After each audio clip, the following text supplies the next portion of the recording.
Hello everyone, good to see you all, hope you're well. And today we're going to talk about the Celts. And the reason is because almost everything people think they know about the Celts is wrong. So we talk about the Celts as the most obvious sort of thing in the world. We have Celtic nations and Celtic culture and Celtic art and Celtic temperaments and so on. It's absolutely everywhere. You see it in landscapes and politics and tourism and sport and music, etc., etc. And the word Celtic feels very ancient, as if it's been sort of sitting unchanged for thousands of years. And I'll be quite honest with you, I grew up with that same kind of feeling about the Celts. So this was as much a surprise to me as it may be to you. I grew up with if there was such a thing, a full kind of pristine Celtic heritage. It's quite funny actually, someone in the family did one of these DNA ancestry things. And I was quite excited on me, and I thought, oh, it's going to be quite good. Maybe I'll have some exotic sort of background. So, 2% Japanese or something, or bit of French or whatever. And it came back 100% Irish.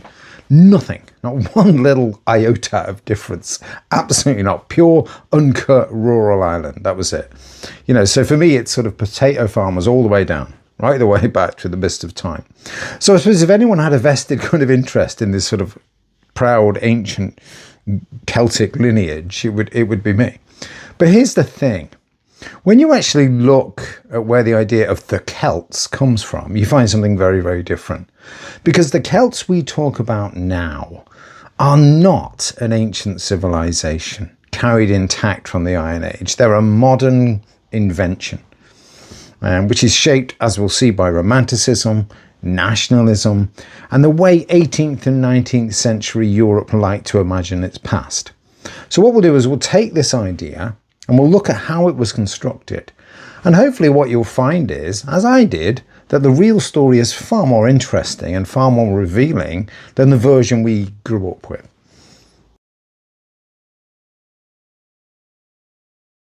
Now, if you go back to the Iron Age, which is the period where people assume the Celts lived, the world looks nothing like the modern Celtic map.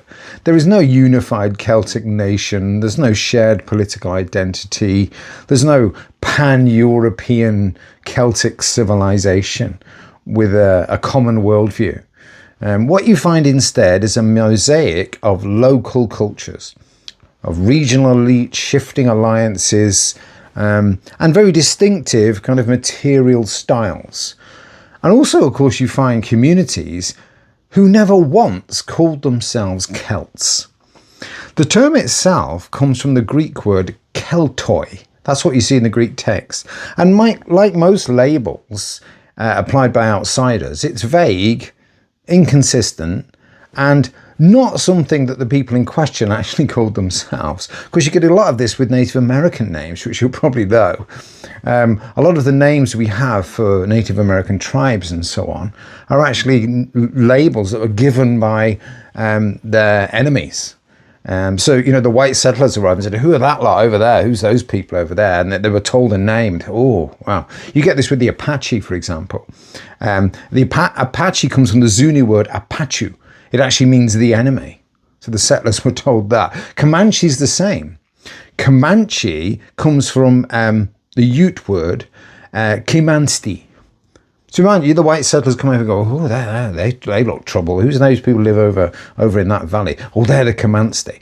What Comanche actually translates as is those who fight us all the time. So this is what they said. Who are those people? Oh, they're nothing but trouble. They keep attacking us and so on. And you can imagine the white settler going, oh, Comanche, what a noble word for this ancient tribe. It's what you get, these kind of labels from people. And the same thing with the Celts. It's essentially a kind of geographical shrug because, of course, the ancient Greeks are very arrogant, as you know. The idea of anyone outside the Greek world was somehow lesser. It's basically those people over there. And, they aren't describing a civilization as the point, the Greeks. They're describing people, neighbors, often enemies, people maybe they trade with, occasional kind of curiosities these people are. And the label, of course, is flexible enough to cover whoever happened to be beyond the horizon. And of course, you see this with archaeology. Archaeology shows this regional variation absolutely everywhere. So communities in what is now France, Switzerland, Austria, Ireland, Scotland, and so on, they all had their own political structures. They had their own elites, they had their own material cultures and so on. And they would trade and fight and borrow and imitate from one another, but they don't share any kind of single identity. They're all kind of atomized different kind of groups. There is no evidence whatsoever of a pan-European Celtic consciousness. There's no shared mythology. There is no common political project. There is no sense of anyone belonging to a wider Celtic world. The Iron Age is basically a world of local stories, not a single civilization. And you see this even with the famous Latin art, which you see everywhere, these swirling, curving patterns. We say, oh, that's very, very Celtic. It's like Celtic wallpaper, isn't it? It's on everything. That's basically just a fashion that spreads around through trade networks and so on. It doesn't tell you what people called themselves or how they understood their world or what their identity was. It's kind of like assuming that everyone who wears denim belongs to a single civilization. And Latin is that, it's a style, therefore. It's not a people, it's not a nation, it's not an identity. And the modern Celtic map that you have, Ireland, Scotland, Wales, Brittany, Cornwall, and the Isle of Man, they're the main ones, that's a complete invention. That's a product of later centuries.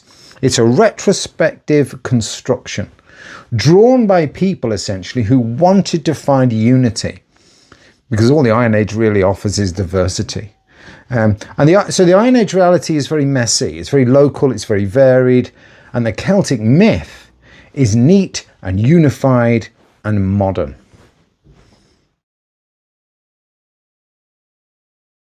Now, there is one genuinely ancient thing which you could tie to the Celts, and that's Celtic languages. And remember, not one language, a family of related languages. You know, and they are a real branch of the Indo-European family. But the thing about languages, of course, languages don't map neatly onto peoples. A shared linguistic ancestry doesn't mean shared identity. So if you think about it, you know, Canada, India, Nigeria, Australia, Scotland, the USA, they all speak English. But nobody thinks that they share a single culture or a political system or a worldview or whatever. Arabic is spoken from Morocco to Iraq. But those societies all have completely different histories, politics, identities, and so on. So the language itself doesn't make them one civilization. It simply means that at some point in deep prehistory, related languages spread and diverged. And the people who spoke early Celtic languages, you know, they're not part of some single cultural project, if you like. They're local communities speaking related languages, nothing more. That's all it is. And I'd say the modern Celtic myth that you have, it takes a linguistic category like that and inflates it into a civilization. It treats language as if it's somehow destiny, the destiny of a people. But language is not identity.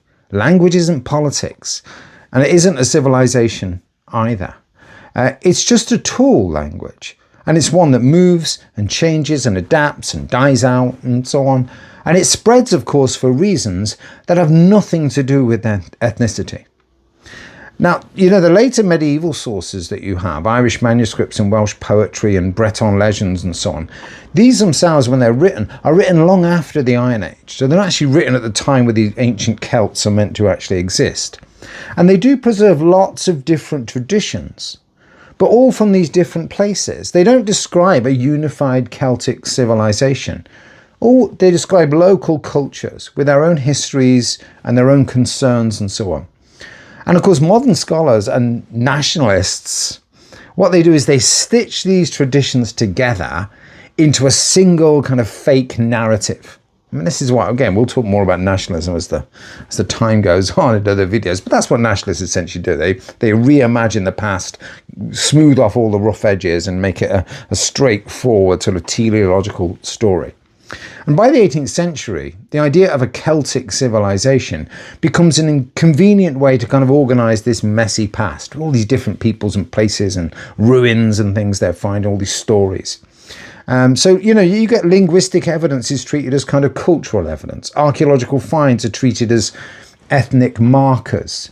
Medieval literature, which is what it is treated as ancient memory. And the result really is a civilization that never existed, but felt coherent enough to be believed.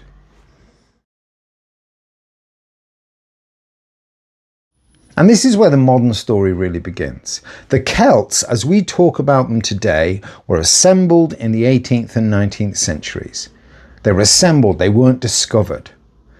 Romanticism created a hunger for noble origins, for sublime landscapes, heroic antiquity for peoples. And antiquarians and poets and all these nationalists and so on, they all step forward and give people exactly what they want, this straightforward sort of story. In the 1760s, a man called James Macpherson published what he claimed were ancient Gaelic epics. They weren't. They were a mixture of oral tradition, selective borrowing, lots of heavy rewriting, and Macpherson's own sort of 18th century literary imagination. But Europe falls in love with them. The idea. Napoleon, for example, he carried Macpherson's Ossian. Everywhere he went, he would bring it with him. Even Goethe praised these sort of fake Celtic poems and so on. And suddenly what you get is, because of Macpherson, Scotland has a heroic ancient past, which is misty and emotional and tragic and, perfectly tuned to those romantic tastes.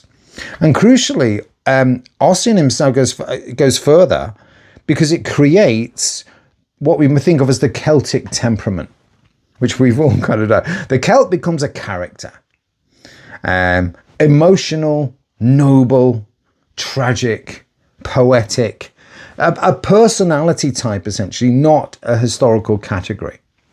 And archaeologists and scholars and so on, they add to this myth, because what they do, they begin stitching together Iron Age artifacts and medieval manuscripts and all these linguistic theories and so on, and this deep, deep desire for cultural roots.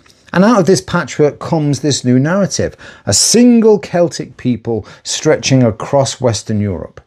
Again, it's a story built from fragments, but told as if it's some kind of ancient truth. And subsequently, what happens is Ireland, Scotland, Wales, and Brittany all develop movements, nationalist movements, that need deep historical foundations. And the Celtic myth is perfect. It provides that mix of antiquity and unity and heroism and all that stuff. And crucially, this sense as well of being distinct from England or France for the Bretons. So the Celts are kind of weaponised in the 19th century. I think that's the way to think about it. It's a way of basically saying, we're ancient, we're different, we're not simply regional variations of something else. So I say it becomes a kind of nationalist brand. That's what's really going on.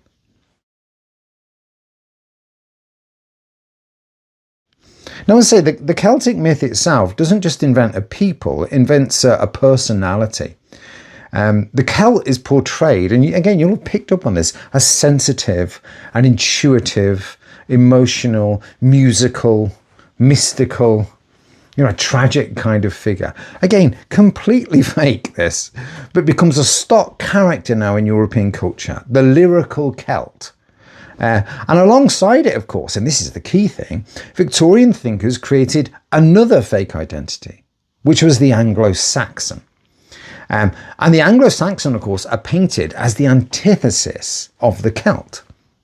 They're rational, practical, industrious, literal, unimaginative. You have this kind of cultural binary created that has absolutely nothing to do with the actual real Anglo-Saxons, who are again a diverse set of migrant communities with all their own poetry and art and complexity, just like these so-called Celtic peoples. But the binary, of course, serves a purpose because it maps now very neatly onto political tensions of the day. It maps onto cultural stereotypes, national rivalries, and so on. So the Celts equal emotion, imagination, authenticity, while the Anglo-Saxons equal reason, industry, and modernity. That's the idea. So it's this kind of left brain, right brain thing that you've got going on. It's nonsense, but of course it's very, very powerful nonsense too. Now, the Celtic myth itself, and I mentioned the Anglo-Saxons being created there, the Celtic myth these aren't created in isolation because it's part of a whole 19th century industry of inventing peoples. This goes on everywhere, where racial, linguistic, and cultural categories emerge now to explain the world, they claim. It's a terrible period of history to study, by the way, the late 19th century up to the First World War, because it's this idea, I say, of this rabid kind of nationalism and this creation, of course, of scientific racism and eugenics and all these dreadful things about, and of course, imperialism and so on. Horrible period. But there's everyone's doing this in the late 19th century. Of course, the most influential and most notorious of all was the Aryan myth. So scholars took kind of Indo-European languages and turned them into a racial category. And imagining now an ancient Aryan people with a shared temperament, destiny, and of course this racial superiority as well. All this is ideology, basically dressed up as scholarship. And the Celtic myth fits the same pattern. It assigns the Celts this temperament, this personality and worldview and so on. Not because of the Iron Age reality, it's because it was demanded by the 19th century and that whole culture in the 19th century. And I say the same century you get the invention of the Teutonic race. That's another fake one. The Latin race. You'll have heard all this stuff. The Slavic race, again, this is all fake stuff. The Semitic race, everyone's doing this. And dozens of other smaller peoples with supposed innate traits. And these aren't discoveries at all. These are inventions. They're stories designed to make modern nations feel ancient, legitimate, and inevitable. To say, oh, well, we create this nation now, and we've got a long history stretching way back to the mist of time, and our people are all a bit like this or a bit like that. We have this temperament. People absolutely believe this everywhere today. It's very strange. I mean, we live in a world, of course, where, which is a wonderful thing, of course, we now challenge racism everywhere. But when you think about this stuff, a lot of people still hold these racial views.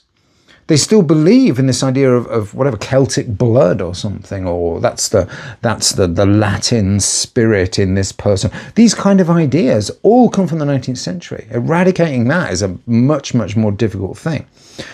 So the Celtic Anglo-Saxon binary is a kind of racial myth in miniature. But again, it still shapes the way people talk today about politics and culture and identity and, even football. As you've seen recently with the World Cup. So the Celts, as a unified ancient people, never existed. But the modern idea of the Celts did. And that shaped our politics and scholarship and nationalism and so on, and cultural identity across Britain and Ireland for more than 2 centuries. And of course, it's a modern story with real consequences. And understanding how it's made tells us, I think, far more about the people who invented it than the Iron Age communities that it claims to describe. Thanks for watching, everyone, and I'll see you all again, my friends, next time. Take care. Bye-bye.